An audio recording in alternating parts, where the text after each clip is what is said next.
मार मार के मुसलमान सुर्ख कर देंगे ऐसे सियासी नेता को। औकात क्या है इन लोगों की, अजान रोकेंगे, अल्लाह की अजान है। मैं इस मुल्क के हिंदुओं से कहता हूं कि आपको शर्म नहीं आ रही? इससे ज्यादा बड़ी बेइज्जती हनुमान चालीसा की और क्या हो सकती है? बड़े पैमाने पर मुसलमानों का कत्लेआम कर दे, मतलब वो कहते हैं ना 20 लाख मार दें, इनके तो बस की बात नहीं है।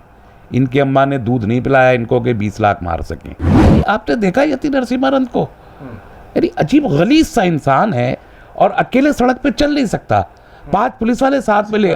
अबे तुम्हारी अम्मा ने दूध पिलाया तो सड़क पे आके अकेले पुलिस के बगैर और गुंडों के ताम झाम के बगैर किसी जामा मस्जिद की सीढ़ी पे खड़े होकर ऐलान करके मुझे दिखाओ ना कि 20 लाख को मारोगे तुम।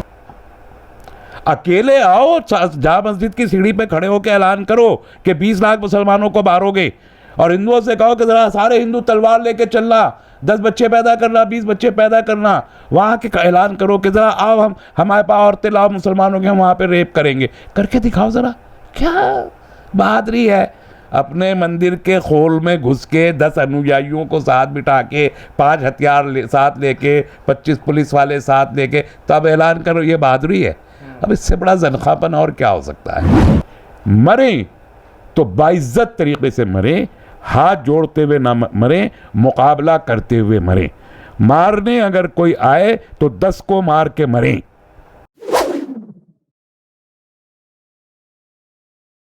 मस्जिदों से लाउडस्पीकर पर अजान को लेकर विवाद छिड़ा हुआ है, तो उसी के बीच जो ऐलान राज ठाकरे ने किया था कि हम अगर लाउडस्पीकर पर अजान होती है तो हम हनुमान चालीसा पढ़ेंगे हर एक मस्जिद के बाहर, हर चौराहे पर। अब ये पूरा विवाद लगातार बढ़ता जा रहा है और महाराष्ट्र में सियासत अब इस पर इतनी गर्मा चुकी है कि पक्ष विपक्ष दोनों आमने सामने आ गए हैं और इस पूरे मुद्दे पर लगातार सड़क पर लोग उतरते नजर आ रहे हैं। हमारे साथ इस पूरे मामले पर बातचीत करने के लिए मौजूद हैं एमपीसीआई के नेता डॉक्टर तस्लीम रहमानी। रहमानी साहब, स्वागत है एएनएन चैनल पर। रहमानी साहब, किस तरह से देखते हैं इसको कि जब हनुमान चालीसा के लिए अब ये कहा जा रहा हो कि हनुमान चालीसा पढ़ेंगे लेकिन लाउडस्पीकर और अजान की जिद में पढ़ेंगे, सड़क पर पढ़ेंगे, मस्जिदों के सामने पढ़ेंगे, इस पर सबसे पहले प्रतिक्रिया? देखिए, बॉम्बे म्यूनिसिपल कॉरपोरेशन का इलेक्शन अगले चंद महीने में होने वाला है।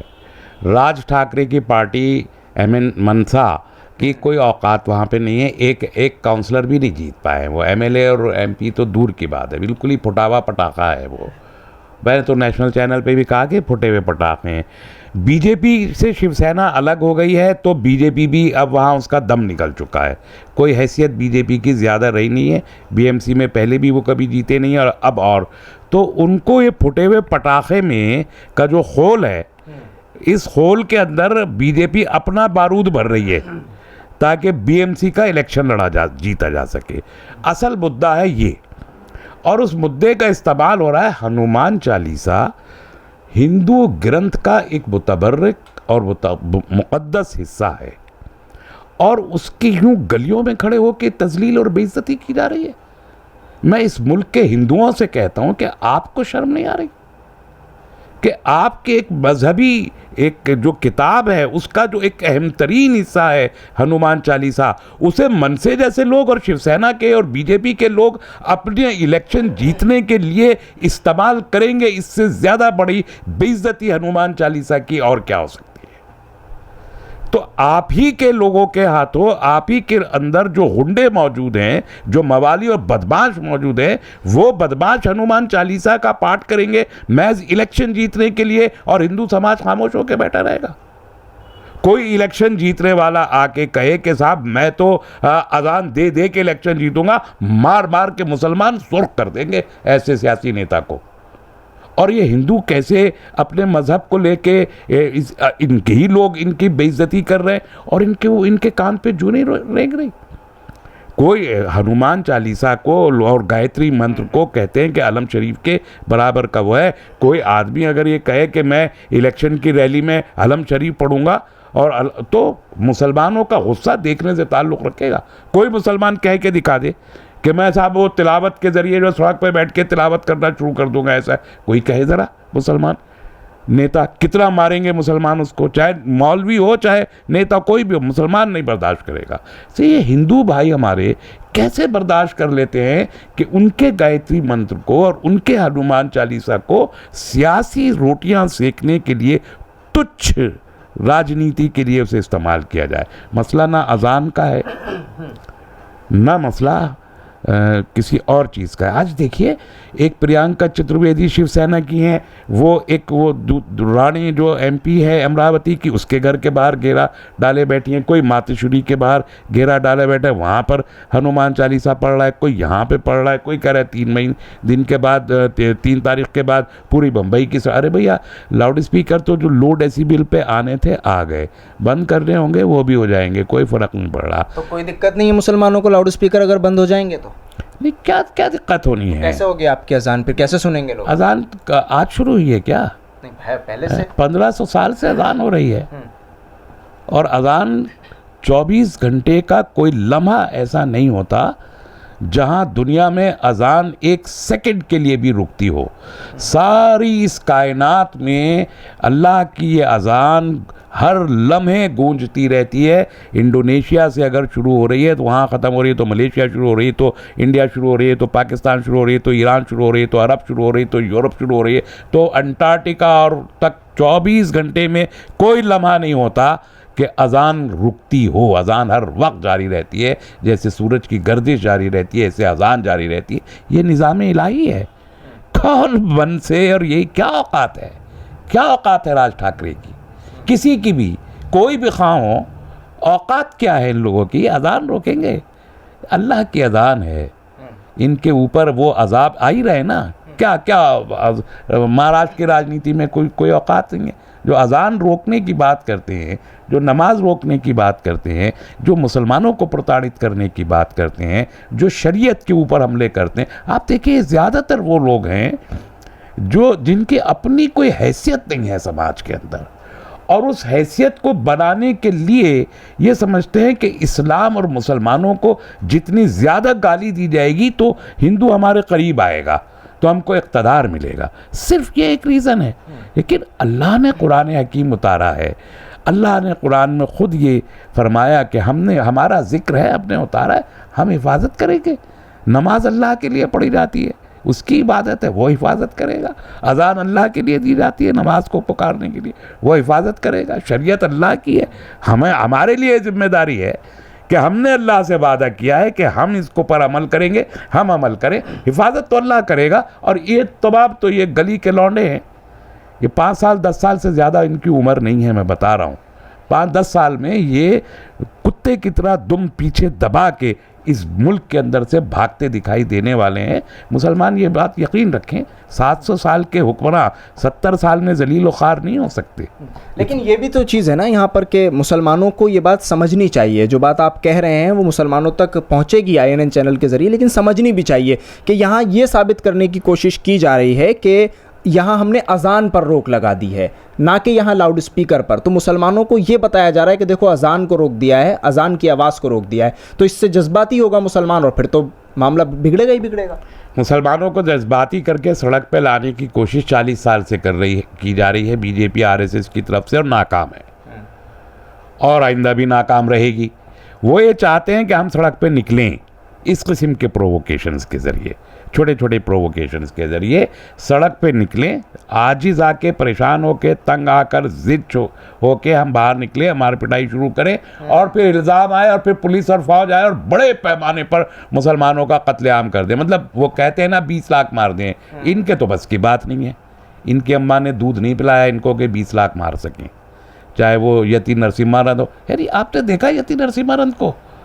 यानी अजीब गलीज़ सा इंसान है और अकेले सड़क पे चल नहीं सकता, 5 पुलिस वाले साथ में ले। अबे तुम्हारी अम्मा ने दूध पिलाया तो सड़क पे आके अकेले पुलिस के बगैर और गुंडों के ताम झाम के बगैर किसी जामा मस्जिद की सीढ़ी पे खड़े होकर ऐलान करके मुझे दिखाओ ना कि 20 लाख को मारोगे तुम।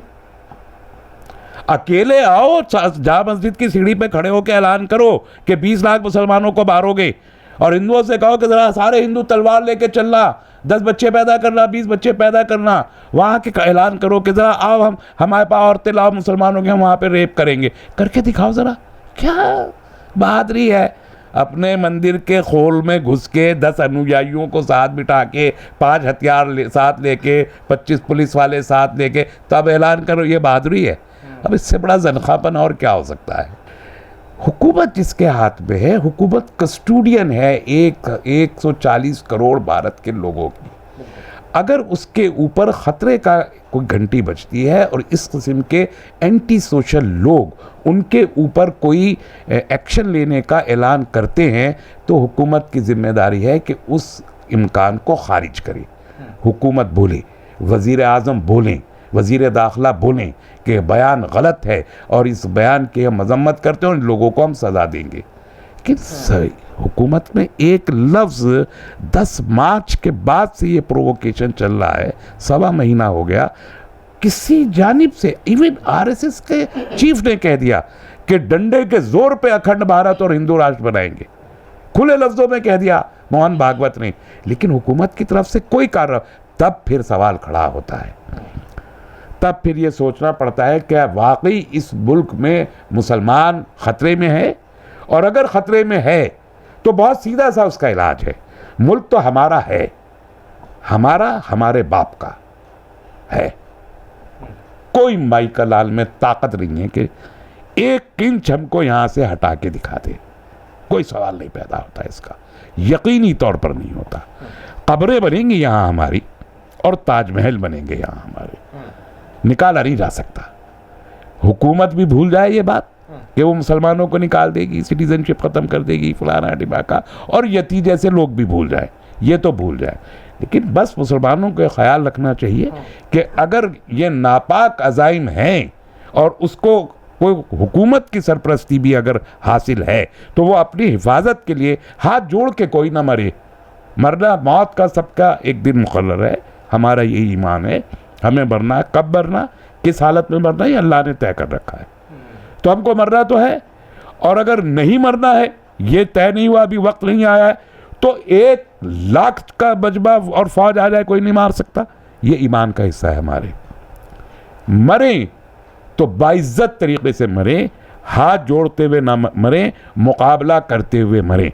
मारने अगर कोई आए तो 10 को मार के मरें, ये तय कर लें आप, तब आप यहां बाइज्जत तरीके से जी सकेंगे। हिफाजत, आपके राइट टू प्राइवेट डिफेंस, ये कानूनी प्रोविज़न है।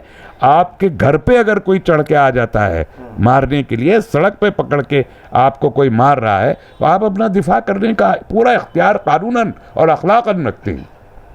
मैंने बहुत पहले एक बड़ी लंबी फेहरिस्त कवानीन की जारी की थी अपने एक लाइव में, उसको फिर कंसल्ट कर लें। कानूनी तौर पर यह इख्तियार है, हाथ जोड़ के ना मरिए, मारने वाले को मार के मरिए। अगर मरने का वक्त आ गया तो मर ही जाएंगे, कोई नहीं बचा सकता आपको। अगर मरने का वक्त नहीं आया, कोई मार नहीं सकता है। ये बड़ी सीधी सी बात है। तो इज्जतदार तरीके से जिए, शानदार, किसी को परेशान ना करें, फ़ायदा पहुंचाए, फ़ायदा पहुंचाने वाली उम्मत बने। आपके हाथ से और आपकी ज़बान से लोग महफूज रहें और फ़ायदा पहुँचे आपसे, ये आपका काम है, ये आप करते रहे। उसके बाद भी कोई मारने का आ जाता है, मुकाबला कीजिए। एक थप्पड़ मारता है, आप भी पलट के बराबर को थप्पड़ मारिए, क्या अर्ज है। ठीक है, शुक्रिया रहमानी साहब। INN चैनल से बातचीत करने के लिए डॉक्टर तस्लीम रहमानी का सीधे तौर पर कहना है कि मुकाबला करिए, और सबसे बड़ी बात इस वक्त कही है कि आपको संविधान और आपका कानून इजाज़त देता है कि अगर कोई भीड़ आपको मारे या अगर कोई आपके घर पर चढ़ आए और हमला करे, तो मुसलमान हो, हिंदू हो, सिख हो, ईसाई हो, सबको ये अधिकार है कि वो अपना दिफा करें, और अपने दिफा में हथियार उठा सकते हैं, हाथ उठा सकते हैं, और अपनी जान के दुश्मन को मार भी सकते हैं। इसकी इजाज़त कानून देता है। दिल्ली से INN चैनल के लिए साहिल नकवी।